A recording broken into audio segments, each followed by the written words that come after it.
दोस्तों नमस्कार। स्वागत है आपका अपने YouTube चैनल में और मैं अरविंद यादव स्वागत करता हूं। और हम आज बात करेंगे दशमलव भिन्न की। चूंकि कल भी हमारा दशमलव भिन्न चला था, हमने गुणा भाग जोड़ घटाव के अलावा भी कुछ प्रश्नों को हमने देखा था कि किस प्रकार से प्रश्न आते हैं, लेकिन कुछ कारणवश वीडियो साफ सुथरा नहीं आ पाया क्योंकि लाइट नहीं थी। तो वहां से शुरुआत करते हैं जहां से वीडियो साफ नहीं आ पाया था। तो बात करते हैं हम सबसे इम्पोर्टेंट जो दशमलव भिन्न में प्रश्न आता है वो आता है बार का। बार किस प्रकार से होता है? बार होता है, जैसे हम बात करें कि 4.6 के ऊपर बार, ये बार होता है। बार का मतलब होता है कि ये संख्या बार बार बार बार बार बार अनंत तक रिपीट हो रही है। बार का मतलब ये होता है। इन प्रश्नों को हल करने कैसे करना होता है, जैसे संख्या दी हुई है, पहले मैं आपको मेथड बताऊंगा इसके हल करने का मेथड क्या होता है। फिर दूसरी कड़ी में हम उसकी ट्रिक भी बताने वाले हैं, जो कि बिल्कुल बहुत ही आसान, आप नजर में बता सकते हैं कि इस प्रश्न का उत्तर क्या होगा बार वाला प्रश्न अगर आपको मिल गया तो पहले अगर बात करें हम इसके मेथड की, तो मेथड क्या होता है। तो संख्या दी हुई है जैसे 14/3। उदाहरण के लिए आप समझ सकते हैं 3/14, 14/3 ये संख्या दी हुई है। इसको अगर हम सॉल्व करेंगे तो क्या करेंगे, 3 का भाग देंगे 14 में। 3 का भाग अगर 14 में देंगे हम तो इस प्रकार से कुछ देंगे, 3 चौको 12, 2.0 तिछंग 18, 2 0 तिछंग 18, 2 0 तिछंग 18, 2 0 तिछंग 18। कहने का तात्पर्य ये है कि ये कभी भाज्य होगा ही नहीं, ये संख्या रिपीट होती रहेगी। आप दिन भर करते रहे, 2-4 साल भी करते रहे, किसी पेज में चाहे किसी मकान में चाहे दीवार पर कहीं भी करते रहे, कहीं भाज्य नहीं होने वाली है। इसका तात्पर्य ये 6 जो अंक है जो बार बार रिपीट हो रहा है, तो प्रश्न ऐसे ही बनता है। ये संख्या 14/3 का मतलब ये होता है। अब ये संख्या आई कैसे? प्रश्न ऐसे नहीं पूछता है, प्रश्न आता है ये कि 4.6 को साधारण भिन्न में बदलो।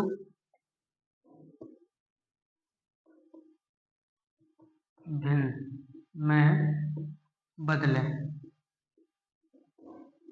अन्यथा की स्थिति में आएगा प्रश्न के 4.6 के ऊपर बार को सरल कीजिए। दोनों ही चीजें इस प्रकार से आपको मिलेंगी जब प्रश्न एग्जामिनर देगा या आप कहीं भी सॉल्व करेंगे किसी प्रैक्टिस सेट में या किताब से, तो इस प्रकार से प्रश्न मिलेगा आपको।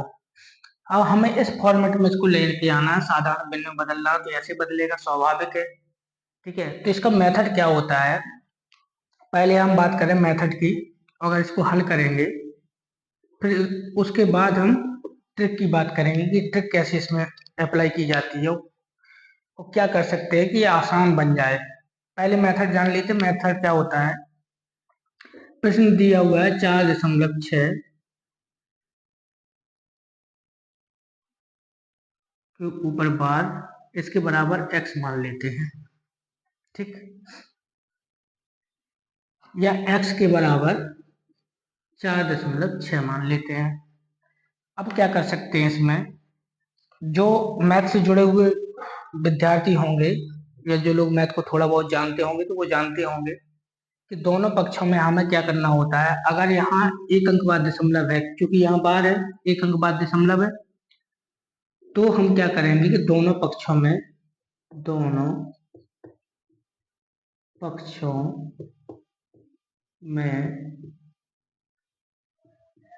10 का गुणा करेंगे,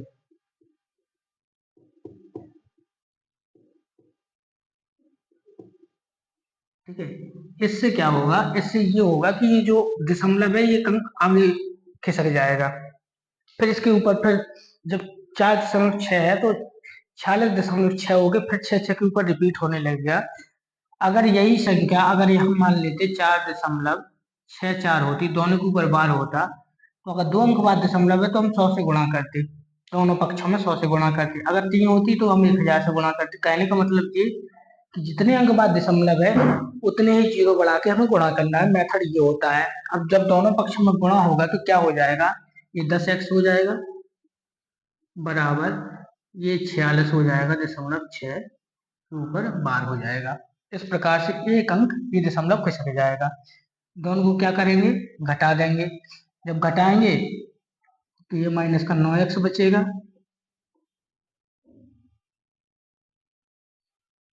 और ये बचेगा माइनस का 40, जीरो का जीरो हो जाएगा और 42। ठीक, घटा के देख लेना। 9x बराबर 42 बच गया आपका, तो माइनस से माइनस कट गया, तो क्या बचा 9x बराबर 42। x बराबर क्या होगा 42/9। 9 का मतलब ये 3 से कट जाएगा, तो 14 3 42, 3 का 9, ये आपका आंसर आ गया। ये होता है तरीका, मेथड। किसी भी बार वाली संख्या को हमें अगर साधारण बिंदु में बदलना है या उसको सरल करना है तो ये होता है अपना तरीका। दोनों पक्षों में जितने अंक बाद दशमलव होंगे उतने ही जीरो का गुणा कर देंगे। गुणा करेंगे तो इस प्रकार से हमारे समीकरण बन जाएंगे। समीकरण बन जाएंगे तो उनको घटा देंगे तो हमारा सॉल्यूशन जो मिलेगा हमें, यही संख्या हमें प्राप्त हो जाएगी जो हमें पहले हमने कर चुके हैं, उसको जांच चुके हैं, हमें वही संख्या प्राप्त हो गई। इसका मतलब हमारा मेथड एकदम सही है। अब इसकी ट्रिक की बात करते हैं, तो ट्रिक क्या होती है। ट्रिक की अगर बात करें हम कि अगर किसी की संख्या के ऊपर बार लगा है तो कैसे उसको सॉल्व करें। किसी संख्या को ले लेते हैं 4.6 के ऊपर बार, इसको सरल करना है या साधारण बिंदु बदलना है। तो ट्रिक क्या होती है, जितनी संख्या है उसको अंश बटे हर के रूप में लिखना है। अंश बटा हर, जानते होंगे सब, फ्रैक्शन का मामला है ये। अंश बटा जब हर होगा तो अंश में क्या करेंगे, जितनी संख्या है इसकी उतनी लिख देंगे। 46.दशमलव हम बार से कोई मतलब नहीं, जितने के ऊपर बार है उतनी संख्या में दिख रही है उतनी संख्या हमने लिख दी। 46 हमें दिख रही है, ना बार से मतलब है ना दशमलव से मतलब है। इसके अलावा क्या घटाएंगे, इससे घटाना हमें जो बार के बाद संख्या, दशमलव के बाद जो संख्या जिसकी वो बार नहीं है उसको हम घटा देंगे। ये तो बन गया हमारा अंश। इसके बाद जितने के ऊपर बार है, जितनी संख्या के ऊपर बार है उतने 9 लग देंगे। तो हमें तो एक संख्या के ऊपर बार दिख रहा है तो 9 एक ही आएगा। अगर यहाँ बाई द वे दो संख्याओं के ऊपर बार होता, 64 के ऊपर होता तो यहाँ 99 हो जाता, यहाँ भी संख्या बदल जाती। ठीक है, फिर 464 माइनस 4/99 हो जाता। एक और कंडीशन होती है, यहाँ पे ऐसा कुछ है नहीं है 4.6, एक और कंडीशन होती है। अगर ऐसे लिखा है 4.16 के ऊपर बार, अगर इस प्रकार से लिखा होगा तो क्या करेंगे, तो जितनी संख्या के ऊपर बार है उतने 9 और जो संख्या बगैर बार की उतने जीरो हम हर में लगा देंगे। ये होती है ट्रिक। तो अभी हम इसको सॉल्व करके देखते हैं अपने ट्रिक के माध्यम से। तो हमने 46 लिख लिया, 46 में जो जिनके ऊपर बार है उसको घटा दिया, ये बन गया हमारा अंश। अब हर की बात करें तो जितनी संख्या के ऊपर बार है उतने 9, तो एक संख्या के ऊपर बार है तो 9 एक आ जाएगा। इस प्रकार से ये बन गया हमारा अंश बटा हर बन गया। अब इसी को सॉल्व करेंगे तो 46 में से 4 चली जाएंगी तो 42, 42/9 अर्थात 14/3। ये होती है ट्रिक सॉल्व करने की, जो कि बार वाले प्रश्न हर बार परीक्षा में, चाहे एसएससी हो, किसी डिफेंस का एग्जाम हो या उत्तर प्रदेश लेवल का यूपी SSC का कोई भी एग्जाम हो, बार वाला प्रश्न आता ही आता है। तो इस प्रकार से हम बार वाले प्रश्न को हल करेंगे। अब थोड़ा सा कुछ हम सूत्रों के बारे में जानेंगे। ये तो हमने जान लिया है, कल भी इसको मैंने बताया था, लेकिन समस्या ये हो गई थी वीडियो क्लियर नहीं आ रहा था। तो कुछ लोग ने मुझे मैसेज किया है कि आपने समझाया तो होगा जैसे भी हो, लेकिन लिखने में समझ में नहीं आ रहा था, तो मैंने सोचा चलो दोबारा हम बता देते हैं। इसके अलावा प्रश्न और कैसे बनते हैं, क्योंकि व्यंजक आते हैं इसमें, व्यंजक यानी समीकरण आते हैं, दशमलव में बड़े बड़े समीकरण आते हैं, उनको किस तरीके से हम सॉल्व करेंगे उसके लिए कुछ सूत्र हम जानेंगे किस प्रकार से होते हैं। तो पहला सूत्र तो हमें बहुत जरूरी ये है कि पहला सूत्र की अगर हम बात करें, ए स्क्वायर माइनस बी स्क्वायर, देखा होगा आपने, मैंने पहले भी जब हम संख्या पद्धति पढ़ रहे थे तब इसके बारे में हमने जाना था। ठीक है, तो ए स्क्वायर माइनस बी स्क्वायर जहां भी इस फॉर्मेट में संख्या दी हुई है तो उसका होता है एक बार दोनों का जोड़ और एक बार दोनों का घटाव। ठीक है, इस प्रकार से ये सूत्र बनता है। इसको हम सिद्ध कैसे करेंगे? छोटी संख्या लेके सिद्ध कर लेते हैं। संख्या दी हुई है 5 का स्क्वायर माइनस 3 का स्क्वायर। अगर ये हमारी संख्या दी है तो पहले हम वर्ग को तोड़ के सॉल्व करें, फिर इसके माध्यम सूत्र के माध्यम से सॉल्व करेंगे। प्रश्न उत्तर अगर हमारा बराबर आ रहा है इसका मतलब हमारा तरीका सही है। ये बड़ी बड़ी संख्याओं में हमारे लिए कारगर साबित होने वाला है, क्योंकि बड़े बड़े समीकरण होंगे इस प्रकार से, इस फॉर्मेट में होंगे, तो आप उसको इस पर करोगे, पहले गुणा करोगे, फिर जोड़ोगे, फिर घटाओगे, तो टाइम आपका ज्यादा लगेगा। सॉल्व तो वैसे भी हो जाएगा, लेकिन अगर सूत्र के माध्यम से करोगे तो आसानी से, क्योंकि एग्जामिनर संख्याएं ही ऐसी देता है जिससे आपको समस्या ना हो। अगर इस माध्यम से करोगे तो यहाँ हो सकता है कि 100 हो जाए, a प्लस बी 100 हो जाए, a माइनस बी 50 हो जाए। 100 गुणा 50 करेंगे तो आसानी से हम दिमाग में कैलकुलेशन कर सकते हैं और जो ऑप्शन मिलेगा हम उसको लगा सकते हैं हम। तो इस प्रकार से अगर हम संख्या है इसको पहले इसको तोड़ के हम सॉल्व करने का प्रयास करें तो कितना उत्तर आएगा ये देखते हैं। 5 का स्क्वायर कितना होता है 25, माइनस 3 का स्क्वायर कितना होता है 9, बराबर कितना आ गया 16। ठीक है, ये आपका आ गया उत्तर स्क्वायर तोड़ के। अब इसी संख्या को इस सूत्र में लग के देखिए, क्योंकि ए स्क्वायर माइनस बी स्क्वायर है, ए स्क्वायर माइनस बी स्क्वायर, अगर ए यहाँ 5 है तो बी 3 है। अगर इसको हम सूत्र में रखें तो 5 का स्क्वायर होगा पहले, ये तो हमने कर लिया है। इसके अलावा पहले एक बार जोड़ देंगे तो 5 और 3 कितना हो जाए 5 प्लस 3, ए प्लस बी करना है, 5 प्लस 3 हो गया, यहाँ कोई चिन्ह नहीं है तो गुणा होता है। तो 3 एक बार माइनस करना है तो 5 माइनस 3, इस प्रकार से बन जाएंगे। ए हमारा 5 है, बी हमारा 3 है, तो एक बार हमने प्लस कर लिया, एक बार हमने माइनस कर लिया। अब इसके बाद इसका जो जोड़ेंगे तो 8 आ जाएगा, गुणा इसका घटाएंगे तो 2 आ जाएगा, बराबर आ जाएगा 16। यानी हमारा तरीका सही है। अब ये तो थी छोटी संख्या, तो हमने आसानी से हल कर लिया। अगर यहीं बड़ी संख्याएं आ जाती, क्योंकि अभी हम आगे जब प्रश्नों को सॉल्व करेंगे तो बड़ी बड़ी संख्याएं आपको देखने की इस बोर्ड में भी इतने बड़े बड़े व्यंजक मिलेंगे, इस बोर्ड में भी बनेंगे नहीं। ठीक है, आगे पीछे लिखना पड़ेगा तब बनेंगे। इस प्रकार से प्रश्न देता है एग्जामिनर, तो वो इस मेथड में ही देता है कि या तो आप कॉमन ले लेंगे या कोई सूत्र ऐसा मिल जाएगा आपको, नजर में आ जाएगा कि उसके माध्यम से आप उसको आसानी से सॉल्व कर सकते हैं। एक और दूसरा समीकरण होता है, सूत्र होता है। दूसरे सूत्र की अगर हम बात करें तो दूसरा होता है a cube plus b cube बराबर, तीसरा होता है a cube minus b Q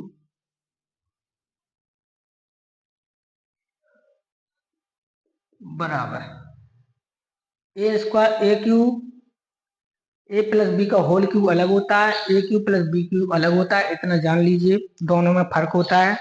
तो पहली बात तो अगर इसको समीकरण को हम अगर विस्तार करेंगे तो इसमें कंफ्यूजन कहाँ होती है? कंफ्यूजन होती है कि इसकी जो विस्तार करेंगे तो ये जैसी लगभग सामान्यता आते हैं, विस्तार रूप इसका एक सामान्यता एक जैसा होता है। केवल फर्क ये पड़ता है कि इसमें जो ए क्यू प्लस बी क्यू को अगर विस्तार करेंगे तो इसमें भी एक बार माइनस आएगा, और ए माइनस बी, ए क्यू माइनस बी क्यू को विस्तार करेंगे तो इसमें भी एक बार माइनस आएगा। इतना ध्यान रखना है, तो आपको ये सूत्र कभी नहीं भूलेंगे। इसी तरह मैंने भी इनको याद किया हुआ है। अगर हम ए क्यू प्लस बी क्यू की बात करें तो ये प्लस बी तो ये होता है, और ए क्यू माइनस बी क्यू की बात करें तो ये माइनस बी ये होता है। अब हमें पता है कि दोनों में एक माइनस जरूर है। ठीक है, तो इसमें तो यहाँ माइनस हुआ नहीं। अब आगे क्या होगा? आगे होगा a square plus b square minus ए।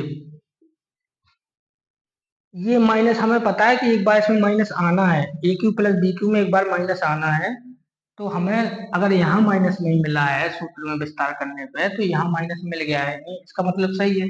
अब ए क्यू माइनस बी क्यू की बात करें तो हमें माइनस मिल चुका है पहले भी, ए माइनस बी ये पहले ऑलरेडी है, हमने लिख लिया है।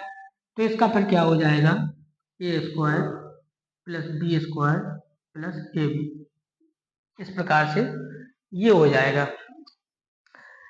अब एक चीज हमें इसमें दिख रही है कॉमन, केवल ए प्लस बी में ए प्लस बी ये हमारा ज्यों का त्यों रहेगा, क्योंकि उसमें जब होगा फॉर्मेट में माइनस हमारा ए बी से पहले आएगा, और इसमें माइनस हमें पहले भी मिल जाएगा, इसलिए हम ज्यों की त्यों एस्टिक संख्या रहेंगी, केवल प्लस और माइनस का अंतर रहता है।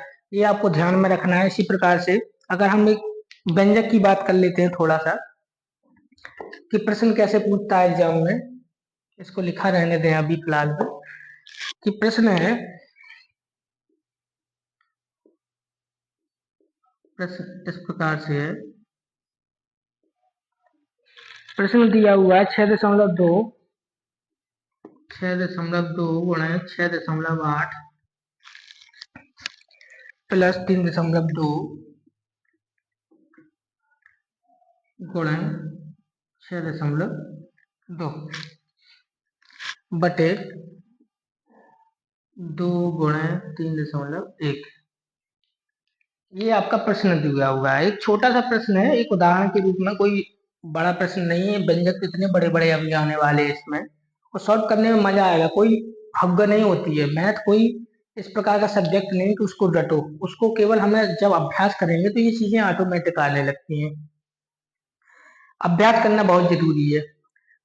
तो होगा क्या, अगर हम प्रश्न की बात करें तो इसमें हम क्या कर सकते हैं, अगर हम थोड़ा सा हमें कम अनुभव है तो हम क्या करेंगे, दशमलव हटा हटा के काटना पीटना शुरू कर देंगे। लेकिन नहीं, इसमें ऐसा नहीं कर सकते। क्यों नहीं कर सकते हैं, इसमें जो देख रहे हो एक पोर्शन ये है, ये पोर्शन ये है, पीछे बीच में है जो प्लस लगा हुआ है, इसको गौर करना, ये प्लस लगा हुआ है। अगर हमें काटना होता तो इसको गुणा होना चाहिए था, उस स्थिति में हम दशमलव हटा के काट पीट सकते थे, वो स्थिति अलग होती, लेकिन इसमें प्लस लगा हुआ है, ये पोर्शन इसका अलग है, ये पोर्शन इसका अलग है, बीच में प्लस लगा हुआ है। तो क्या करेंगे, हम दिमाग को थोड़ा सा जोर करेंगे कि इसमें कुछ हमें कॉमन मिल रहा है, मतलब एक ही संख्या कुछ दिख रही है, जी हाँ दिख रही है, 6.2 इसमें भी है, 6.2 इसमें भी है। तो क्या कर सकते हैं, 6.2 ले लेंगे कॉमन, ले लिया हमने। अब क्या करेंगे, 6.8 बचा प्लस 3.2 बचा बटे 2 गुणे 3.1। इस प्रकार से हमारा ये बन गया, थोड़ा छोटा हो गया है। अब क्या कर सकते हैं भाई, कोष्टक को हम बॉडमास के अनुसार पहले सॉल्व करना पड़ेगा, क्योंकि यहाँ तो गुणा है इसके बीच में, ये वाला तो गुणा है, लेकिन कोष्टक है तो इसको पहले हल करेंगे। तो इसका जोड़ कितना आ जाएगा, इसका हल आ जाएगा 6 3 9 1 10।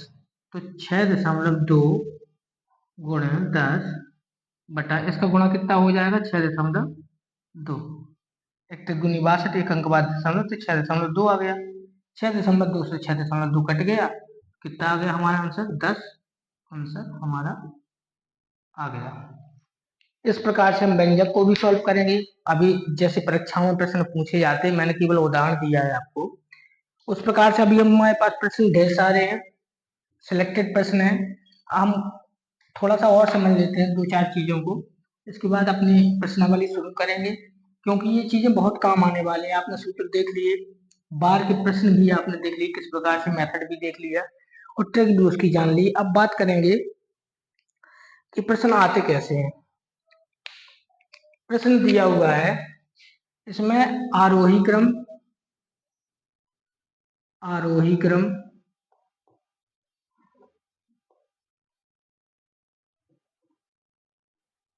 नंबर 2 है अवरोही क्रम।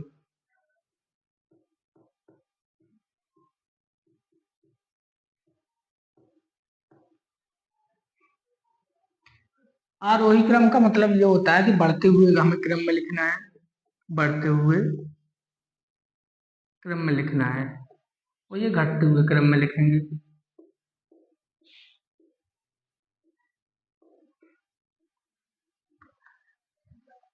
इस प्रकार से दो चीजें हमें जाननी चाहिए। अब समस्या यह होती है कि बढ़ते हुए घटता क्रम होता क्या है, तो आरोही जो होता है वो बढ़ता क्रम होता है, अवरोही जो होता है वो घटता क्रम होता है। पहले हम साधारण संख्याओं से जान लेते हैं कि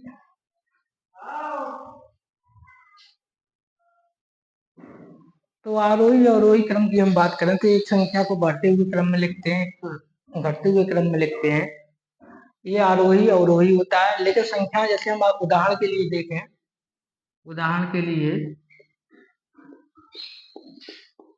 संख्या दी हुई है, हमें साधारण संख्या लेते फिर गणनों को करके देखते हैं। संख्या दी हुई है 2, 6, 8, 5, 3, 16, 6।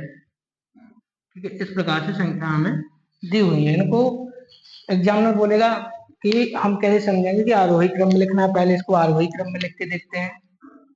आरोही अगर इसका क्रम बनाएंगे हम तो कैसे बनेगा। आरोही हमें बढ़ते हुए क्रम में लिखना है। ठीक है, तो बढ़ते हुए क्रम में लिखेंगे तो पहले 2 आ जाएगा, 3 आ जाएगा, फिर इसके बाद 5 आ जाएगा, 6 2 बार हो गया, 6 आ जाएगा, 16 आ जाएगा, 18 आ जाएगा। इस प्रकार से ये संख्या आरोही क्रम में अपनी लग चुकी हैं। अब अवरोही क्रम की बात करेंगे इसी कड़ी में। अवरोही तो घटते हुए क्रम में हमें लिखना है। अवरोही मतलब घटते हुए क्रम में, तो यहाँ से शुरुआत कर देंगे कि पहले 18 आ जाएगा, 16 आएगा, 6 आएगा, 5 हो गया, 3 हो गया और 2 हो गया। इस प्रकार से आरोही अवरोही को आपको ध्यान रखना है इतना सा केवल इसमें कि जो आरोही संख्या होंगी वो आपकी बढ़ते हुए क्रम में लिखी जाएगी, लेकिन जो संख्याएं अवरोही होंगी वो आपकी घटते हुए क्रम में लिखी जाएंगी। घटते हुए क्रम का मतलब ये कि पहले बड़ी संख्या होगी आपकी, फिर इसके बाद उससे छोटी, फिर उससे छोटी, इस प्रकार से संख्या हम लिखेंगे। लेकिन इस प्रकार ये साधारण संख्या नहीं आती हैं। प्रश्न कैसे आते हैं वो भी जान लीजिए। जैसे प्रश्न दिया हुआ है 2/3, 4/5, 7/9, 3/7। इनको आरोही क्रम में लिखो। पहले बोलेगा आरोही में या अवरोही, दोनों चीजें पूछ सकता है। अब आरोही अवरोही दोनों चीजें जब पूछ सकता है, पता है, तो हमें कैसे पता चलेगा संख्या इसमें कौन बड़ी है कौन छोटी है, कौन सी भिन्न बड़ी है कौन छोटी है। या तो हम इनकी तुलना करते हैं एक दूसरे से। तुलना कैसे की जाती है, त्रियक गुणा करके। 3 का 4 में करेंगे जो वैल्यू आएगी यहाँ लिख लेंगे, 5 का 2 में करेंगे जो वैल्यू आएगी यहाँ लिख लेंगे। ठीक है, अब हमें ये पता चल गया कि दो संख्याओं में से बड़ी कौन है और छोटी कौन है। देखिए हमें 2 का पता चला, अब इसकी तुलना इससे करेंगे, इसकी तुलना इससे करेंगे, फिर इसकी इससे टाइम ज्यादा हमारा लगेगा। ये भी एक तरीका होता है। इसके अलावा तरीका जो होता है कि इसकी वैल्यू निकाल लेते हैं। ठीक है, भाग करके वैल्यू निकाल लेते हैं। अगर 3 का भाग हम 2 में करेंगे तो क्या आएगा, दशमलव आ जाएगा 0, 3 18, 2 3 18, यानी 0.66 इसकी वैल्यू हमें मिल गई। इसी प्रकार से इसकी वैल्यू देख लेंगे तो 5 8 40, तो 0.8 आ जाएगा। अगर इसकी वैल्यू हम देखें तो ये 70 हो जाएगा, दशमलव लग जाएगा, यहाँ दशमलव लग जाएगा, 70 हो जाएगा तो 9 7 63 हो जाएगा। ठीक है, 63, फिर 7 बच जाएगा तो 9 7 63, ये वैल्यू हो जाएगी। ये 0 हो जाएगा, यहाँ 80 हो जाएगी। इसी प्रकार से अगर इसकी वैल्यू निकालेंगे हम तो 7 21 30 हो जाएगा, 7 21 7 चौको 28 हो जाएगा, सॉरी, और दो दो बचेगा तो फिर 0 है, 7 दूनी 14। ये हमने इस प्रकार से करके दशमलव में उसकी वैल्यू निकाली। अब हमें पता चल रहा है कि संख्या कौन बड़ी है कौन छोटी है। अगर इनको आरोही क्रम में अगर हम लगाएंगे तो पहले कौन लगेगा, 4/5 की वैल्यू 80 आई है तो इसको 4/5 हो जाएगा दशमलव, फिर 7 7 बड़ा है, 5 7 7, 7/9 हो जाएगा, फिर 2/3 हो जाएगा, फिर 3/7 हो जाएगा। ये हो गया आपका आरोही क्रम।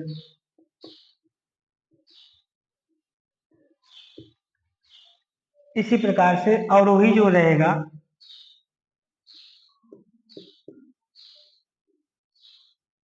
और वही जो रहेगा वो उसको उलट हो जाएगा, तो 3/7, 2/3, 7/9, 4/5, ये आपका अवरोही क्रम हो जाएगा। इसी में संख्याओं को और भी थोड़ा सा अगर उसको और कठिन बनाना हो तो कहीं रूट में भी दे देता है, रूट में भी लिख देता है, जैसे रूट का मतलब 4 रूट में लिख दिया, पाई भी दे देगा यहाँ। इस प्रकार इससे भी संख्या दे देता है जिनको आरोही और अवरोही क्रम में हमें लगाना होता है। अगर हमें आरोही अवरोही क्रम पता है कि आरोही हमें घटते हुए क्रम में लिखना है और आरोही हमें बढ़ते हुए क्रम में लिखना है, तो हम इनकी वैल्यू निकाल के आसानी से उनको लगा सकते हैं। इस प्रकार से भी प्रश्न हमारे परीक्षा में पूछे जाते हैं। फिर उसके बाद आती है बात इबारती प्रश्नों की।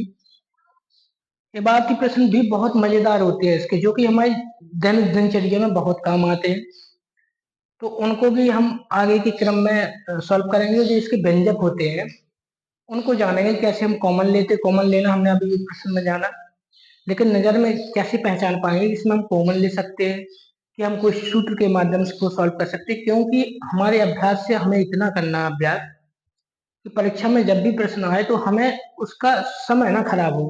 अगर हम सॉल्व करने बैठ जाएंगे, बड़े बड़े समीकरणों को सॉल्व करके काटना पीटना लग जाएंगे, तो उत्तर तो आ जाएगा लेकिन आपका 4 मिनट 10 मिनट 5 मिनट में आएगा। इसका मतलब ये कि जो आते हुए आपके 4 क्वेश्चन है वो आपके छूट जाएंगे। तो ये चीजें बहुत घातक होती है परीक्षा में, इसलिए इसका विशेष ध्यान रखना है। आप इनको अभ्यास कीजिएगा, आरोही आरोही क्रम का, आरोही अवरोही क्रम का। इसके अलावा जो बार वाले प्रश्न आते हैं हर एक परीक्षा में एग्जामिनर पूछता ही पूछता है, तो आप बार वाले प्रश्नों का भी अभ्यास कीजिए और भिन्नों को कैसे आरोही अवरोही क्रम में निकालना है, ये सब और समीकरण जो आपके दशमलव भिन्न के अंतर्गत आते हैं, आपके पास जो भी किताब हो उससे आप अभ्यास कीजिए। और मैं यही कहूंगा, मैं बीच में तो ये चीजें नहीं बोल पाता हूँ क्योंकि अपना लग जाता हूँ तो मुझे याद नहीं रहता है, कि वीडियो को लाइक जरूर करें और कृपया करके अंत तक जरूर देखा करें वीडियो को।